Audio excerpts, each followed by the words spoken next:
everyone. I'm Mack McKelvey, and we're back for another episode of the Some Disruptors podcast. And today is a special treat because not only is my fabulous co-host HK here, but HK is actually in the hot seat. HK is our guest. So Heidi Keele, welcome again to the Some Disruptors podcast.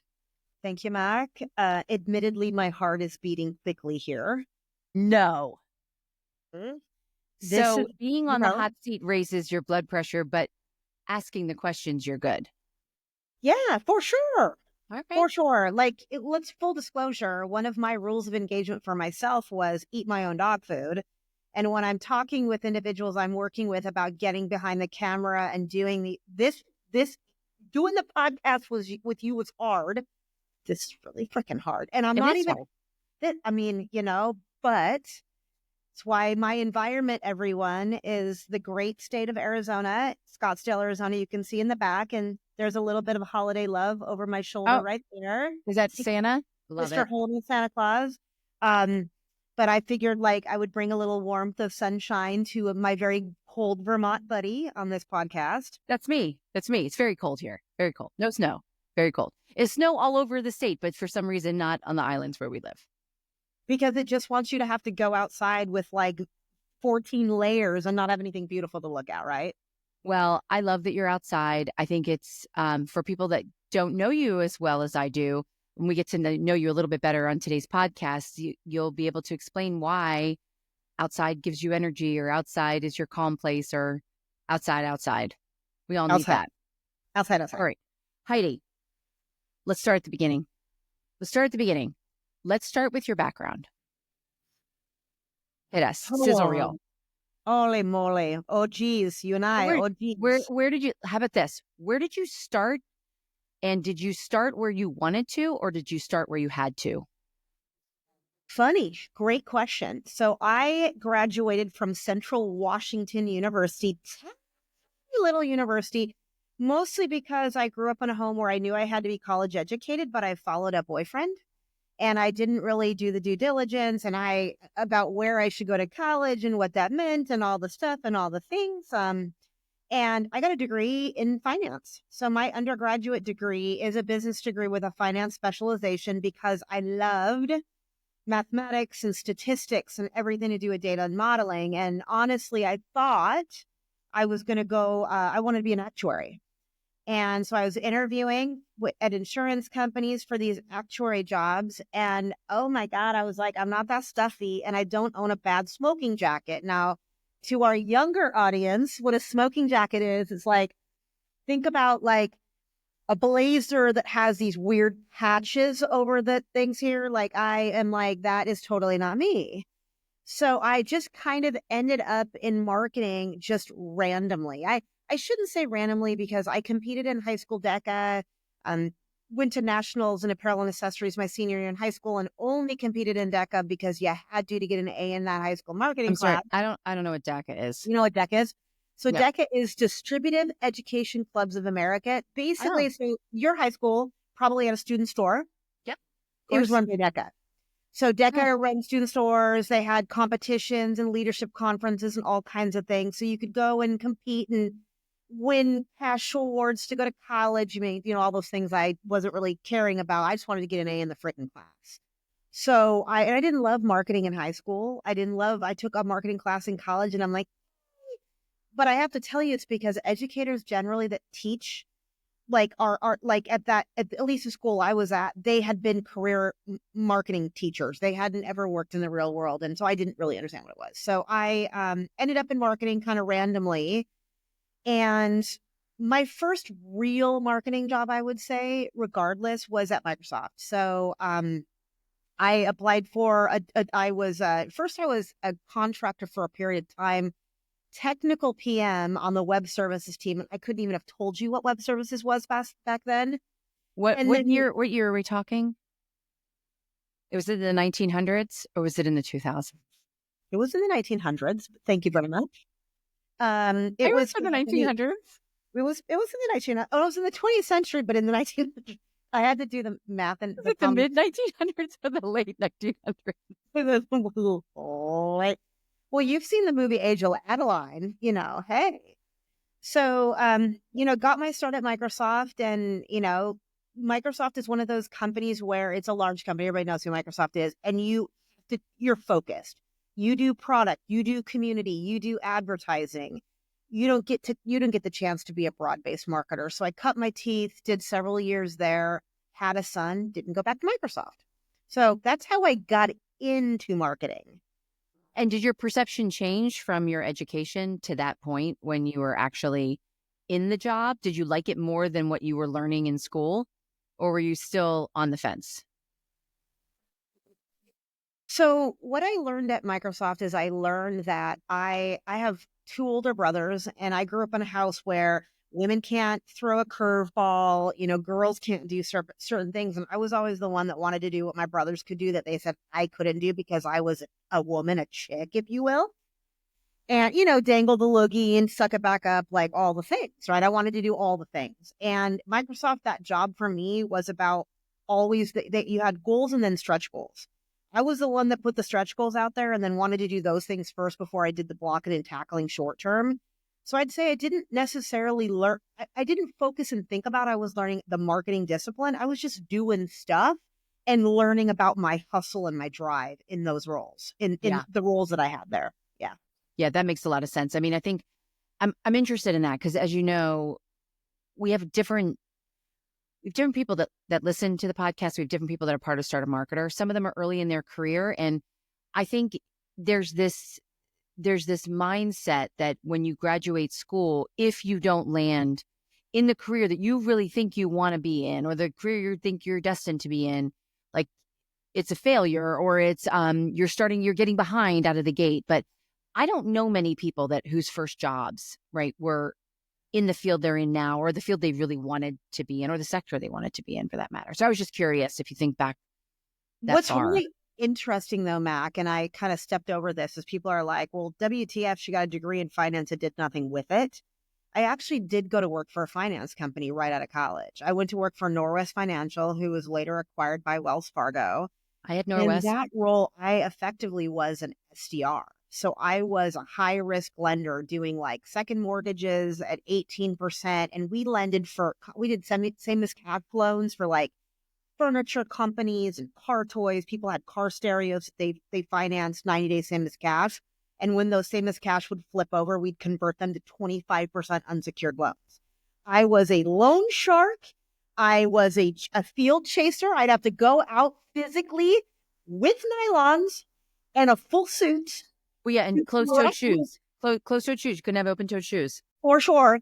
I worked on I'd have to go out to people's sites and collect money when they were past due. It was talk about like humbling. I think back all these years later, but honestly, that role as an SDR, because I had my own client set and I'm calling all day long, dialing, trying to flip people into these loans. Girl, I was good at it. And I think about how hard that was. And that's translated to me. It's the reason why when we talk, I'm very conditioned to think about marketing and sales in the same vein, because I did that all back then. And I would argue probably underselling yourself slightly, because having that finance background has probably made you an invaluable asset on the go-to-market team. Interesting. I had somebody ask me just yesterday, because we'll talk a little bit about what I do. What am I doing now in my retirement? Not retired, joking. Is I think if I had to do it all over again, I'm a CFO. I'm wired like a CFO. I love marketing. I've always had a passion for marketing. I give all of my time and creative efforts and things around that. But marketing now for me, I'm sure you feel the same way, is a little bit of a layup. Sales is a little bit more of the challenge, but data, numbers, and modeling is really what I love working on that stuff. And so I think all these years later, I mean, I've had over the years CFOs, like, how many CFOs like marketing? They never do, because we spend all the money and they see it as wasteful, right? I've had CFOs be like, hey, you look at things from a different lens and a different clip because I have that finance background. Yeah, I would imagine that's true. It's interesting, right? So my favorite day is honestly spent in spreadsheets, tearing through things and figuring out how to optimize dollars to find investments to make in marketing and sales rhythm. So it's interesting how it all kind of came together. Well, and you said it, the sales and marketing rhythm, right? Because I think so often, and even going back to your Microsoft example early in your career, as we talk about the startup space, right? Everything's so siloed in corporate. Mm-hmm. But when you're in the startup space, you're expected to be some level of specialist. But you have to know how all the functions work together. You better know from a finance standpoint how all this rolls up. And you better become best friends with your CFO. And you better have the hard conversations and the trade-off conversations and figure out how to be a strategic partner to them, right? Like we'll get to that. But like that is, so I think that's probably one of the reasons you've been so wildly successful in your life is you speak multiple languages. You speak the language of business and finance. You speak the language of growth, which is sales and marketing, right? And you understand there has to be a rhythm. There has to be motion that they're taking together, because if they're going like this, right, it will show on your books. Well, and I'll tell you, advice to the young marketer, the sooner you recognize that you need to wear a hat in another organization and understand how that organization works, the better of a marketer you're going to be. Because how Amen. many times have you and I been sitting, we've talked about this, and I think we're going to figure out how to do a marketing sales shootout. I always reference my analogy I use is like marketing and sales are like monkeys at the zoo slinging poo back and forth.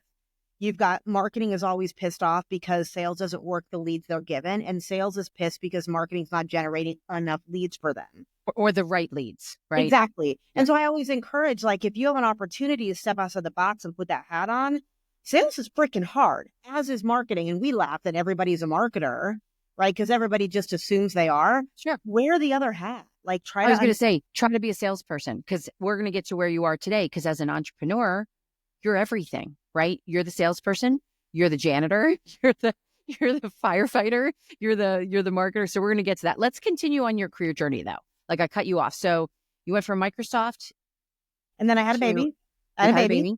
You left Microsoft. And then I spent some time at InfoSpace Mobile back in the day. And when I say InfoSpace, in the Seattle area at least, people either knew somebody that worked there, they lost their own money in stock, or they had grandparents that lost a boatload back in the day at InfoSpace. But I was on the mobile side, and really learning opportunity for me. And we had just acquired a company called Moviso. We were an integrator between a carrier and the device. We did cell phone, like all the stores that you could find. God, I'm totally dating myself. No, we were in the same industry at the same time. I know exactly what you're talking about. Back in the day, ladies and gentlemen, you just didn't get to go onto iTunes and pick and choose anything you wanted. You paid for every song, and you had to find it in a catalog that was on your mobile phone provided by carrier. But you're skipping a point, right? You could only text people that were on the same carrier you were on. And if you changed carriers, you had to get a new phone number. We didn't have local number portability. And remember, so intercarrier SMS, all that stuff. Oh my God, definitely dating ourselves now. But yes. So go ahead. So InfoSpace. So sorry, I had spent several years at InfoSpace and had an opportunity to give Steve Elfman a shout out. I worked underneath Steve Elfman. He was kind of the COO and ran that division. He ended up going on to be the president and COO at Sprint. So worked at a big carrier, and he and I were business partners a few years later. But when I left there, I left to go to work at Play Network. And that is where you and I met. And I have to say, if I look back at my career, that was the most fun I had in a role. Play Network was a cool company. I mean, fun. I mean, talk about, and for those that are have no idea what Play Network was, a in-store music and video company back then. So think Muzak. They were the very cool boutique Muzak. Okay, now you're definitely talking to Gen X, because anyone under Gen X does not know what Muzak is. You have to explain. Back in the day, you go into McDonald's and you hear this this tune. So today, Play Network was acquired by Mood Media, and so they are actually owned by the rebranded Muzak. So anybody that knows Mood Media, they do music video experiences. I don't know, Craig Hubble, am I saying it right? They do all the things for all the people. But Mac and I, if you guys have watched the podcast, we met each other. She was running comms for SiriusXM. We became the commercial kind of arm for SiriusXM back then. And we put a press release out to market announcing that partnership without SiriusXM. I remember that so vividly. Well, I and remember, I ran customer comms, retention, and upsell, and oh, I remember that. Yes, there were some questions. I was There like, were definitely some oh questions. no.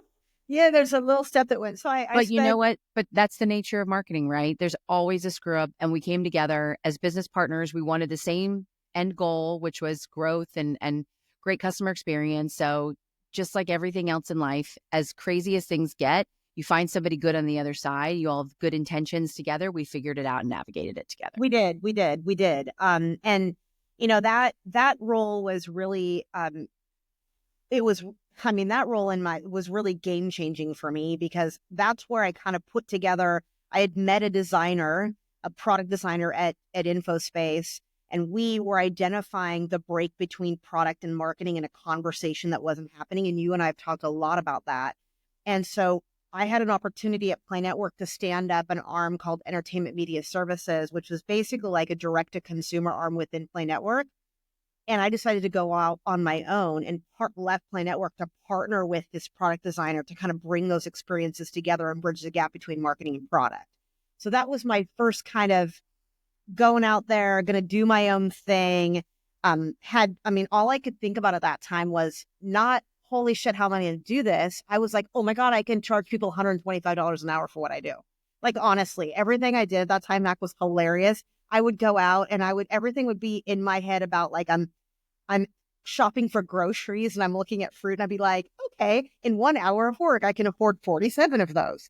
Like, my why was so different back then. It was like looking at money and looking at all the things and wanting to make a difference, but really not being focused and structured in recognizing my sparkle, where my gift was, and being everything to everyone. I mean, back then it was, I always use the analogy about out hunting, like go get my gun, go out put the ammunition in the gun, go out, like I'm not a hunter, go out into the wild, shoot the animal, skin the animal, cook the animal, eat the animal, clean up after the animal. Like that's what I was back then, like HR, legal, all the things. Should not have been done that. And the reason I tell everybody on this is that you'll understand from my journey now how I did it differently. But like I kind of ebbed and flowed in and out. So I took on clients, and as a lot of consultants do, good or bad, as I took on some pretty big clients back then. And then they said, hey, come on board and lead our marketing group. And then I would transition out of a 1099 of my own business. I had clients and that I became employees of, and then I would transition off of that stuff and kind of come in and out. So that's been kind of my ebbs and flows. And, probably the last several years leading up to my move to Arizona, I had kind of back to back corporate gigs. So I was fortunate enough to work for Craig Hubble again when he ran a speaker company and like speaker components, I should say, bunch of IP, groundbreaking, really cool stuff. Not really very much a B2B technical play. Loved the opportunity to work for Hubble again. Didn't really love the business. And so I kind of put myself in a timeout and wanted to figure out if I wanted to. I was running sales and marketing at the company. I wanted to figure out if I kind of wanted to be in marketing again. Did I want to do sales? What did I really want to do? And guess what year that was?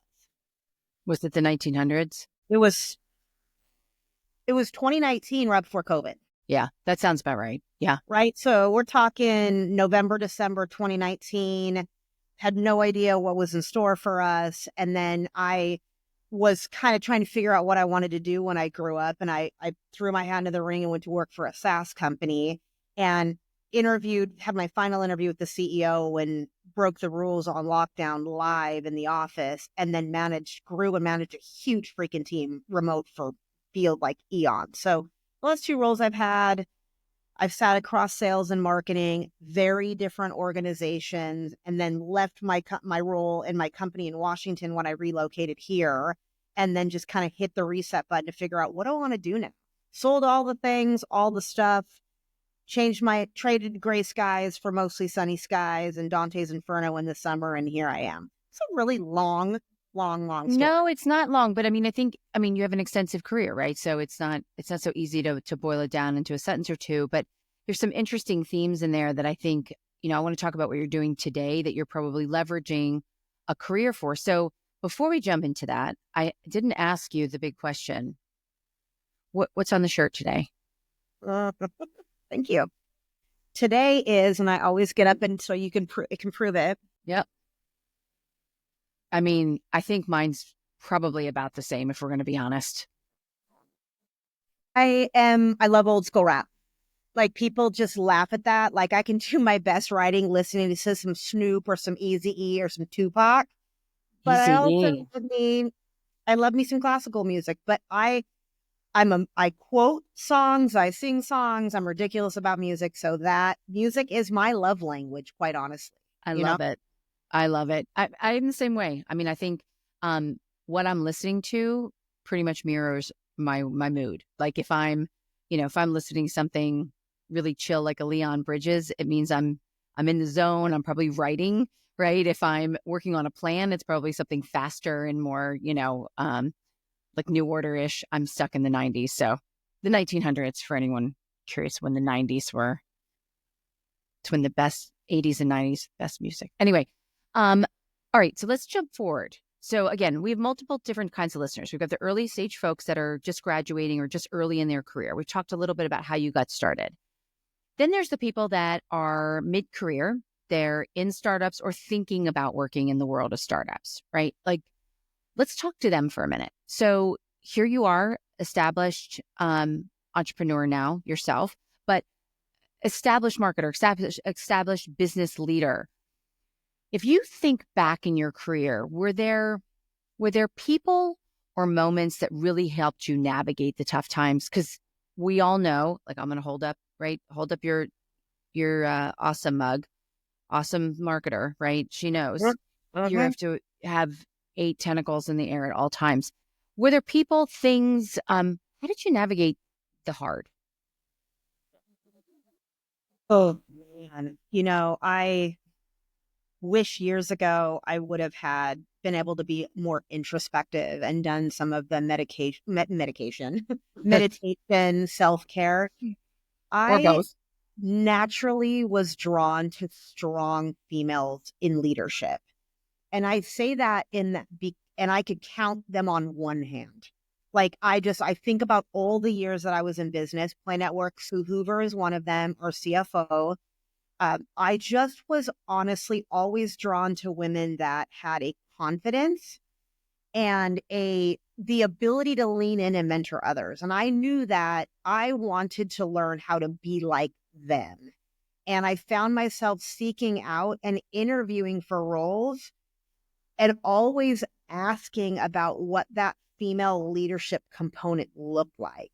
And for me, they became natural mentors to me, regardless of who they were in an organization, whether they were a peer or they were a direct report or they were an executive that I reported to. I always tried to surround myself with women because we all kind of have our own roadblocks. And I didn't realize that till, you're reflective and you're manifesting, doing all the things years later. But that's what got me through some really, really tough times. What's really hard, as I'm sure from years and years you've been in leadership roles and having your own business, women are held to a different standard. And I'm not going to use the word higher. I'm going to use the word different. We talk about the wage equity gap all the time. I'm not talking about money. I'm talking about like sitting in a room surrounded by individuals and you have this idea. It's solicited in the room for people to bring ideas, innovations, disruptions forward. Bring an idea forward and it's like like crickets in the room. And then you'll have somebody else in the room that is not strong female leadership that will say the same thing.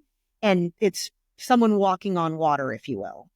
And finding yourself in that situation and recognizing that women are emotional marketer is surrounding myself with individuals that would help me navigate and pull the emotion out of how I was addressing situations. That was a game changer for me. I remember I worked for my boss at my first boss at Microsoft, Janie Schwark, amazing woman. she's retired now, but she worked there a very, very long time. I remember her telling me that, sitting me down in her office one day and saying, your programs are amazing, super performer, super creative. But if you get hit by a bus, we're screwed. You have to learn to write down what you're going to do and your programs on paper. And that was like, why do I need to write it down? Like, because in my mind, I'm thinking somebody's going to copy it if I do that. So first learning was the hard coaching in putting things on paper.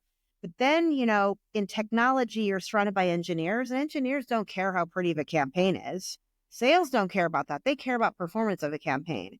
So it was writing things down and then removing emotion from the conversation and learning how to do that was really what was game changing for me in the career. And actually, years later, what people have said is the most different about me now is I'm constantly coaching other individuals on pulling I feel like that.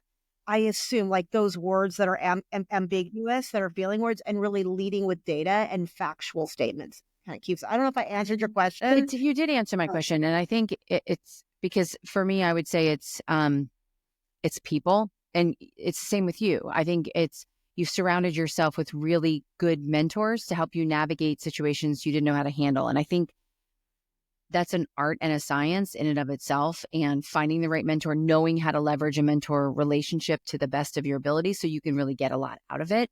No real rule book or playbooks for that. So if you're able to find that, I think that's been game changing in my career. Take a break to say, if you don't have that, they exist in the Startup Marketer. They're in this community. Yeah, you're right. You've got executive level advisors. You've got peer level advisors here. You can find those here. Whether you're a gent looking for someone, a man that work. I mean, men have different challenges, right? But I'm saying you can find that community here if you don't have it in the organization that you're in today. It's so interesting too. I mean, we'll talk more about Startup Marketer later, but I think back to our early days, right? Because when we started in our career, there was no such thing as community. That didn't exist. I mean, I had Lotus Notes was my first email servers, if we're going to be honest. So, yeah, MS-DOS. Remember when user groups were a thing? I mean, when you'd go to a user group and it would be like muffin munchers there. Like, I mean, yeah, I know. Yeah, things have definitely changed, but I think the things that haven't changed is some of the things that you've talked about. The difficulties are timeless, right? Those are timeless issues, and part of understanding how to work in corporate or work in the startup environment is really understanding your culture and how to navigate your culture, because it isn't up to the culture to bend for you. It's up for you to understand how to work within the culture and the framework and all that of the company that you work in. And I think mentors can be a big asset in that. But you've got to want to be a sponge, and you have to be okay changing how you approach situations, not changing who you are, but you said it, whether it's removing filler words. I actually have a funny anecdote. Last startup I worked in, I remember I was running so late. It was traffic or accident, all the chaos, something. And I was so upset and nervous running into this meeting because I knew everyone was going to be upset because I was late. And as I ran in the door, ended up running into a senior salesperson, a guy. And I was like, I can't talk, I'm really late. He goes, whoa, whoa, whoa, whoa. You're not late. He's like, walk into the room and say, what have I missed? Don't apologize. Yeah. Don't really what have I missed? And if someone says, oh, we're just da-da-da, great, I'm listening. Like, just jump in. Don't make a big deal about it. Just keep it going. Keep it moving. And there's little things like that, I think, that that people can help you navigate better than even your own instinct in a lot of ways, right? For sure. I've never forgotten that. What a strange little anecdote, but never apologize for being late, because at the end of the day, we're all human. And anyways, okay. So I want us to take a quick pause and thank our sponsor, but I want to come back and I want to shift to now, where you are and what you're doing and why and all the things. So we will be right back. Heidi Keele. We love startups, but marketing for them can be hard. Whether you're a founder, a seasoned marketer, or a recent marketing grad, Startup Marketer is here to help. Startup Marketer, or SUM for short, is a first-of-its-kind marketing ecosystem designed by startup marketers with experience working with over 100 startups. We understand the unique challenges you face because we've been there, and we're sharing our cheat codes for success. With bespoke marketing templates, on-demand courses, interactive sessions with experts, and a vibrant community of like-minded professionals, Sum combines accelerator muscle with community wisdom. You can even book an expert to troubleshoot or ideate in real time with senior strategists and senior doers. In a world where marketing is a critical element for startup success, Sum equips you with everything you need to drive growth and stay ahead. So join Sum today and elevate your marketing game. Visit thestartupmarketer.com. Hi, everyone. I'm Mack McKelvey. We are back with Some Disruptors. And today, our very special guest is Heidi Keele, my co host. And turning the tables on her, instead of getting to ask the questions, she's got to answer all the questions in the hot seat. So, for those of you who don't know, for whatever reason you've missed along the way, Heidi, tell us your housewife's intro. If you think my t-shirt makes a statement, wait till you hear me roar. All right, now let's explain your tagline. What in the hell does that mean? Okay. I know what it means. So you guys have heard me talk on here probably ad nauseum about eating your own dog food. And what does that mean? That means anything you're willing to suggest to someone else, be willing to do it yourself. So early in my career, I mentioned doing all the hunting and the cleaning and the eating and the things all on my own. I did all the stuff. This time around, the advice of my husband, he said, go out and write rules of engagement for yourself. Basically, these are the rules that you're going to live by, because I was concerned. He said, what is your concern? And I guess I'm kind of getting ahead of myself. I'm getting a little bit ahead of myself in why I was writing rules of engagement. That's okay. No, but let's start with why. I mean, why is a good place to start?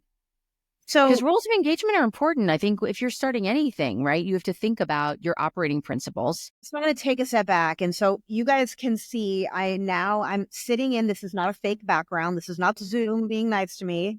I'm now sitting in my backyard in Scottsdale, Arizona, which was a big relocation for my husband and I. I was born and raised in Washington. The state of Washington, not the nation's capital. And yes, Thank you for the clarification. Yep. My parents lived in the same house my entire life. You just don't know what you don't know about weather until you know what you know about weather. My husband is a relocate from Texas. He relocated, worked for Microsoft, and we got married and did all the things. And I think when he moved from Texas, he thought he was going to spend about 5 months in Washington and convinced me that I needed to move back to the great state of Texas.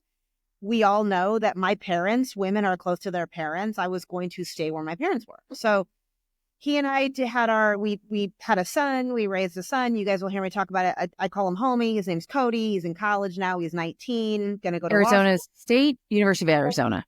ASU. ASU. Yes. It was ASU. And not because we're in Arizona, because that's where women don't wear clothes. And he decided he wanted to go there. I'll put it out there, right? There's funny and story. They're the Sun Devils, right? They are the Sun Devils, and they just recently won the Big 12 championship game, and they will be playing what Lynn thinks is UT, not Clemson, but we'll see that on January 1st in the Peach Bowl. But anyways, so my husband, food, weather, all the things. We knew when Cody graduated from high school, particularly after COVID, because we didn't leave our house for a long time in Washington, we were going to get out because we wanted better weather. So Washington's expensive. We wanted better weather, right? We wanted different food. We wanted just a different vibe. And so born and raised in Washington, my community, huge. Like I network crazy. My network was insane. I had always been employed by Washington state companies, except for some consulting engagements that I had with companies elsewhere. Moving and starting over again, hard, right? So we relocate, and starting here, I'm like, what do I want to do when I grow up? Do I want to jump back into a VC level role and run a team? And if I was going to do that, I wanted to do it live in Arizona with a team, leading a team live, because it'd been the first time in a long time I'd been in person. Or did I want to go out on my own again? And I really had no idea. And I went back and forth. And as I started to network in Arizona, again, getting outside my box and starting to connect with people and doing it in a very different way, started inadvertently connecting with female CEOs in Maricopa County. And that's just where I started to meet some pretty interesting individuals and got invited to come in and mentor some groups of CEOs. In doing this, I was pretty far down the path interviewing for couple of pretty big jobs here. And I kept getting pulled in both directions. For those that have been interviewing, have just landed new gigs, and it took forever. We all know how taxing a process. Wait till you get to the executive level. It's even more fun. You're showing your spleen to everybody before you do it. So in a PowerPoint oh my presentation. God, giving away, they want all of your IP and your next child and all the things, right? So I'm interviewing, and I'm like kind of straddling both sides. And I kept having these opportunities of like these weird things happen. I went to a vision board party in January and did a vision board that was effectively me starting over again as my own consulting practice. I had no idea where it was coming from. And it was like the Empire reboots. It was so weird.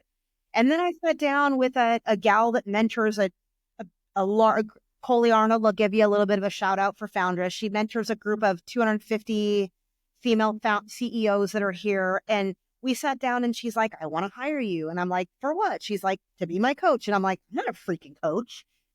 I don't do that. So starting a full-time gig and doing my own thing again. And my husband and I are out having dinner, and I must have just been bitching about it just consistently, because he's like, what is the problem? What's the problem? And I said, you know what? I burned out so much the last time. I did everything myself. And he was like, do me a favor, go write your rules of engagement. So here, fast forward, rules of engagement. Go have a glass of wine. I had 3. Go have a glass of wine, write your rules of engagement. I go and I sit down at a bar near where we were, and I write my rules of engagement, and I started to write brand stuff. Like started to kind of architect some things around my brand.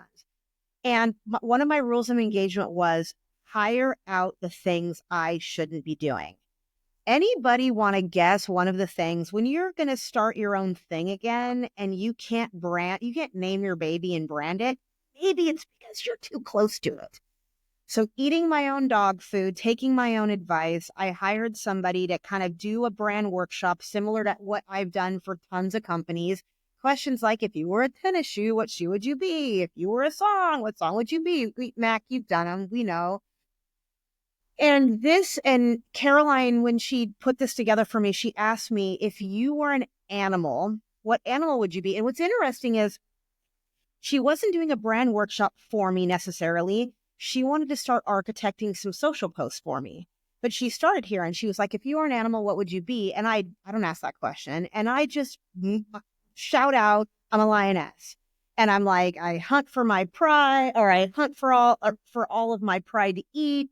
Hunt instead of all the lazy around me. I protect my pride at all costs. Thought nothing of it, went away. Like it. Next week, she comes back and she's kind of sharing with me the conversation that she had. She's like, well, your animal is lioness. And I'm like, that's pretty freaking cool. So I started doing a little bit of research on lioness and what a lioness is to the pride and the things. And I'm like, oh my God, those are all the things I shouted out. So Lioness Collective was born, and really Lioness Collective, and I should have a hat on, but I don't have it on today. You guys can go look at my logo. Fun fact, or not so fun, then, right before we moved, we had this beautiful ragdoll kitty that was very, very regal and looked like a lion. My kitty at 6 had a heart attack and died right before we put the house on the market. And unbeknownst to us, it's a condition that affects ragdoll kitties. Well, my logo, I hired someone to do all my branding for me and logo development, somebody that had known me for 10 years because I wanted someone to put a wrapper around who I am. You can actually, in my logo, you can see my meter, my kitty, memorialized in my logo. So Lioness was this thing that was kind of manifested from a strange place.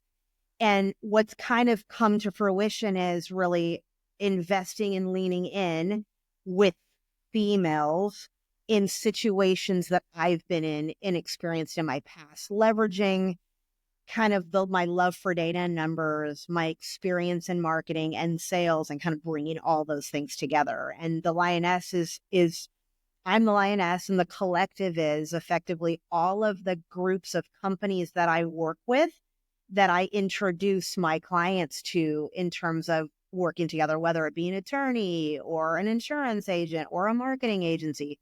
Most of the time, they're all led by women. So that's what Lioness is. I love that. And thus the roar, right? Thus the roar in With the the roar Housewives in intro. that's oh my God, that was a really long explanation, but yeah, there you It go. was a good explanation. And I think so. Let's shift to the folks that are listening that are further in their career and they're thinking about what's next and they're thinking about making a change, like their why is changing or their life stage is changing. And change is hard for some people. You seem to be able to navigate it really, really well. Like, what's your secret, or is it harder for you and you just fight your way through it? It's awful. Change is really hard for me too. But Okay. change, I have learned, I talked about being introspective. That's never been a strong suit for myself as I've started to look inside. I've fought, I had coaches over the years recommend, all of the meditation and all the things. And my answer was always, I'm going to go on the Peloton bike, go lift weights. And when I work out, I'm totally out of my head. Wrong. So I have to say, in this change in move this time, I have gone a lot slower and been much more methodical about how to address how hard change is. And, one thing I live by, and anybody that has known me, worked with me, for me, whatever, I'm all about owning your own brand unapologetically. Like, I am too old to not.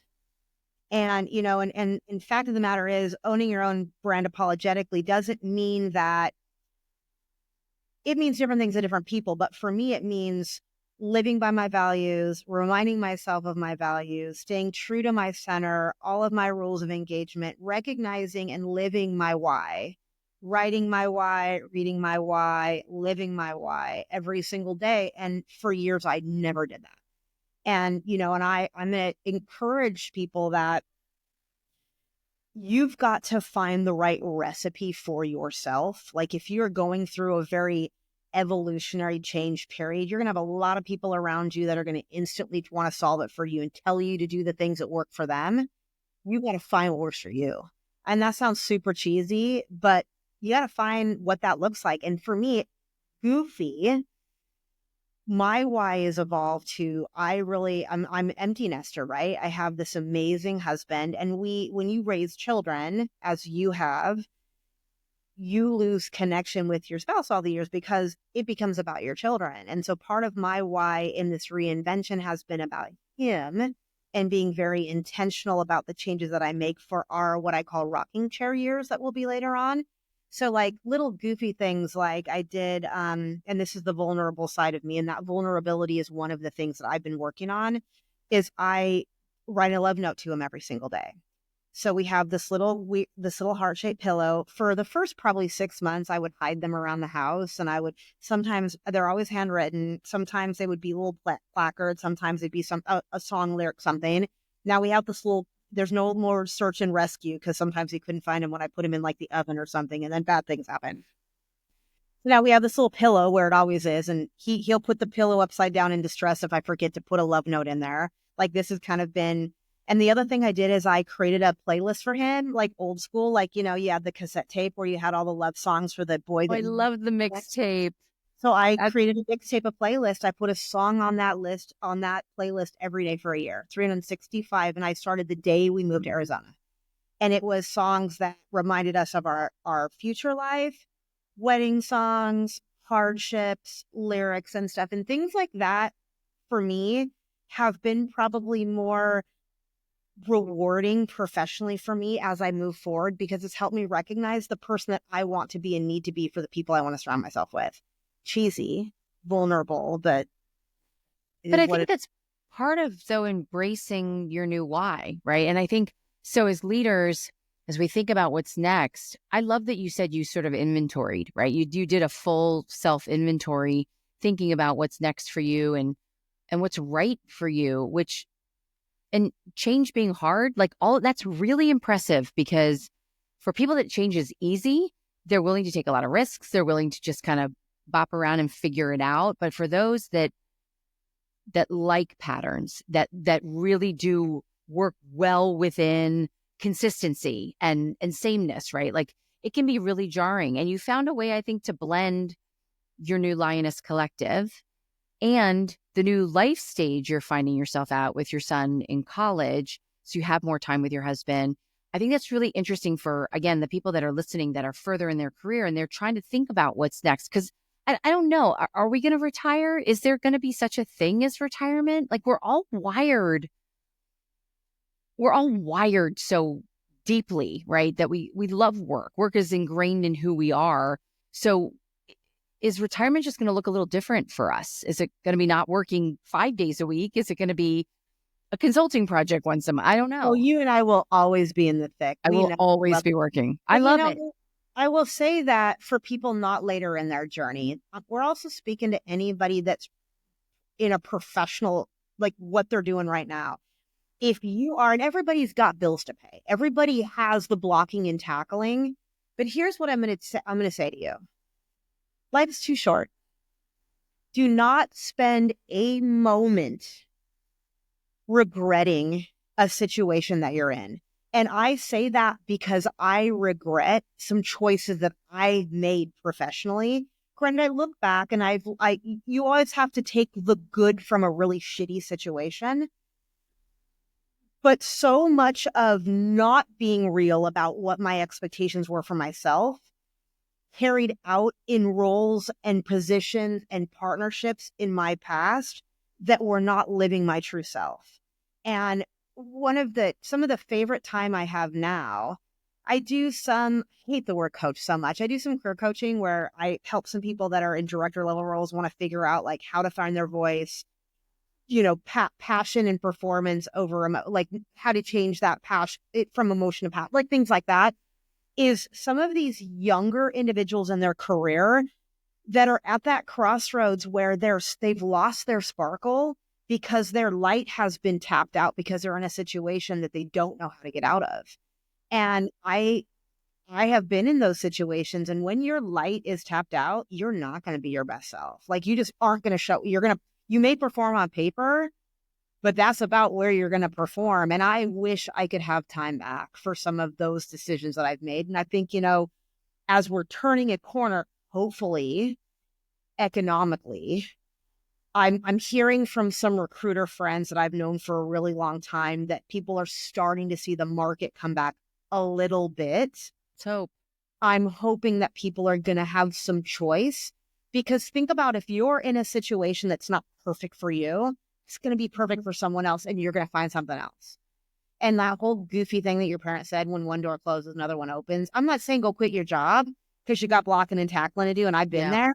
Yeah, bills. But I'm telling you that life is also too short to be where Mac and I are and to have those regrets all those years later. Although those regrets also make us who we are today, right? I was just going to say that too. So if you were to talk to people let's just go back to startups, right? So you're talking to startup marketers today. They are juggling the 10,000 things. They're navigating the corporate culture and structure and the growth and trying to build a unified go-to-market with product and sales and doing it with no budget and no time and ever shifting priorities.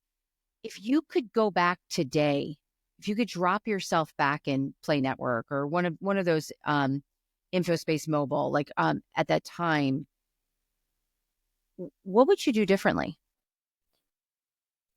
I love that question, and it's super. Or would you? No, I love that question because it's super easy to answer now, and I'm going to tell you a story to tell you that story. So one of the things that's been amazing about moving here and having some freedom in our life is my husband got an opportunity to coach high school football this year, and what that was is me as a football widow. So I was home many, many nights again in a new market, navigating all by myself. But guess what? We get by. We watch Real Housewives. Yes. We have fun. We watch Real Housewives. We do it. And we just had the banquet last weekend for this team that he coached, and 2A football team. First time they'd won a playoff game. It was awesome. He doesn't like compliments. He does not take compliments at all. And I'm sure he wasn't expecting them to say the things to him. So the head coach calls him out and says, I want to call out Lynn because he did it right. And he said, what I mean by that is so I had introduced another friend of mine to be a coach in this program. And he just said, hey, Lynn, we need more bodies. Come out on the field. You know about football. You're very strategic. Come help us. He'd coached some youth teams in the past, my husband. So he just kind of shows up one day at the request after the season had practices had started. No games yet. And he just kind of shows up. He's this random guy, and people are like, who's the creeper that's here now? We don't know who this guy is. And this coach is telling the story about here, this guy shows up and nobody knows who he is. And he asked questions and he listened and he learned. And guess what? I learned from him. He became my mentor in this season. And and the way the kids responded to him just doing it the right way. And I'm listening to that. And I'm like, basically what he was saying is Lynn came in and he didn't just come in and say, you're doing all these things wrong. And here's like wing T and we should be running this play this way. And he didn't do any of that. Instead, he took it all in. He listened, he learned, he asked good questions. My advice to that younger self in a startup was, I thought I had it all baked. I thought I knew it all. I knew the tools. I could get performance. I had the experience. I needed to take a moment, a breath, and listen and learn and ask questions. And what's interesting is and I'm sure many marketers on here, I'll tell you, if you don't know this question and you're interviewing for a marketing job, they're going to ask you every time, what's your first 30 to 45 days look like? Here is your textbook answer, my friends. Ready? Listen, learn, rinse, repeat. Ask good questions. And I just didn't do that. I came in all guns a-blazing, needing to prove myself. Yeah. But actually asking the questions, right? And that's what I would have done different in those situations. I think it's a really insightful response, actually, because boss I had for 10 years at 4 companies, he said the best thing I could do is become a sponge. He's like, I don't expect you to know, but I expect you to figure it out. And the only way you can figure it out is to observe, listen, ask, and he created the environment where I could ask the questions and I didn't want to ask the questions because I didn't want to seem like I didn't know, but I didn't know. And I mean, now you have a lot more tools that you can tap into to find the answers. But back then, you were a little limited. But I think that a lot of good comes from asking good questions, thoughtful questions, and really observing. I love that you said that, because so much of what I've learned about becoming a leader, I've just watched some of my favorite leaders and how they interact and how they approach situations and how they manage people. And am I perfect? Oh my God, no. My team can completely agree with that. Far from it. But I care. I care every day, and I bring it every day. And that's the best that I can do. So I think listening, that's a great one. Now, as you're embarking in this entrepreneurial big chapter of your life, right? Like, what are your hopes? Like, what's next for you? Like, what do you see 2025 looking like? So I'm going to that same vision board party again this year, which is really cool. It's about 250 women that sit in this room. It's just an electric environment. You just feel so good when you're in there. And I'm getting invited to this, or? You need to. That's good. Because I think we need to also get you out of the 20 degrees out there, right? 20 degrees on a good day. This is Vermont in the winter. So 2025 for me is going to be a lot about reflection and recognizing, what did I do? So I have always been preconditioned in January. We always take a trip over the new year. Our anniversary is on December 31st. And in that, it's always been about like writing a plan and what didn't work and what worked. Different this year is not going to be about what didn't work. It's going to be about learning and growing and expanding on those opportunities. So I have one of the mistakes that I made this time with Lioness is I jumped way into the meeting people, shaking hands, kissing babies, billable clients. And I didn't handle blocking and tackling and infrastructure for me in Lioness. Hence, for all of you out there, you go to my website, you'll see a splash page that you can give me some information, and there's not a website. I have a beautifully designed website that I don't have a copy all done from. So first thing first for me in 2025 is actually getting some of the infrastructure blocking and tackling done. I'm getting what's happened in the probably 6 months since I launched Lioness, really, really true launch Lioness, is I've become much more specific about my service offering. In the beginning, again, my why was fractured. It was like, do all the things for all the people. I don't need to do that anymore. I need to do things that make me happy and fill me up. And where I want to pause you right there, because again, for the different people listening, young in your career, you say yes to everything and you learn it, right? As you progress, you start to go towards the things that really, you can impact and the things that light you up, because then you're going to make even more impact. So just to No, add a little thank you. color to that. That's a But good yeah, like I love finding the sparkle in people that they don't see. So it's going and finding, like, really being diligent about finding sparkle. I'm going to be doing some work with High School DECA program here in Arizona. It's taken me a little bit of time to get back into that mix. So I plan to spend a lot of time giving back, giving to individuals that need the time and the effort. And does that mean that I give all of my time away to everybody? No. But a good portion of my time I do. I spend time I spend time with the people that I care about. It's going to be about investing in, like, the relationships I mentioned early with my husband and my parents and all the things that are important to me. But, where it's kind of, you think about product market fit, we talk about that all the time, and having product be the first hire that you make in an organization. So by all definition, people see me as like a CMO, but I'm a performance architect, and people are like, well, what the hell is that?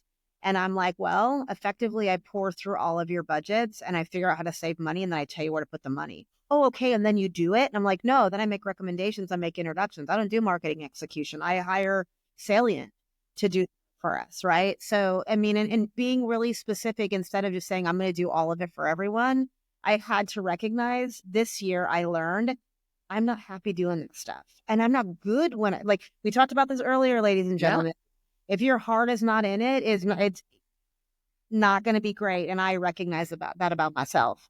And I also plan to get a lot more outdoor time, because, I got don't. an e-bike now. We roll around on the e-bikes, which is definitely cheating when you're utilizing the e-bike portion of I it. love the e-bikes. Don't even say it's cheating. I think it's performance enhancement. Awesome. I'm a marketer. It's amazing. Oh my God, it's amazing. So that's what's next for me. I mean, Great. How can people get in touch with you? Smoke signals. I'm old school. I actually, true story, Mac, I get more compliments. I had old school note cards, Linus note cards made, and I handwrite notes more than anything. And people are like, oh my God, you addressed an envelope and put a stamp on there. You can get in touch with me on LinkedIn. I'm on all the socials. Send me an email. I don't know how we provide all that stuff, but, like, happy to connect with anybody that wants to have a conversation. And I love that. Come into the Startup Marketer community. See, I like the way you're thinking. Yeah. I like the plug. I like the shameless plug at the end. Heidi, I cannot thank you enough. You're amazing, fun, awesome OG co-host. And for anyone that wants to learn more about the Startup Marketer, go to thestartupmarketer.com, follow us on LinkedIn, whatever you want to do. And let us know who you want to hear from next season, because we will be rolling into next season shortly. We've got a few more episodes in this season, and then we're cranking up season 3. Can't believe it. Our second season together. But we want to keep talking to marketing disruptors, people that really do love this world, love this work that we do. We know we're insane for loving what we do, but we do. For everyone, thanks for joining us. HK, love you, my sis.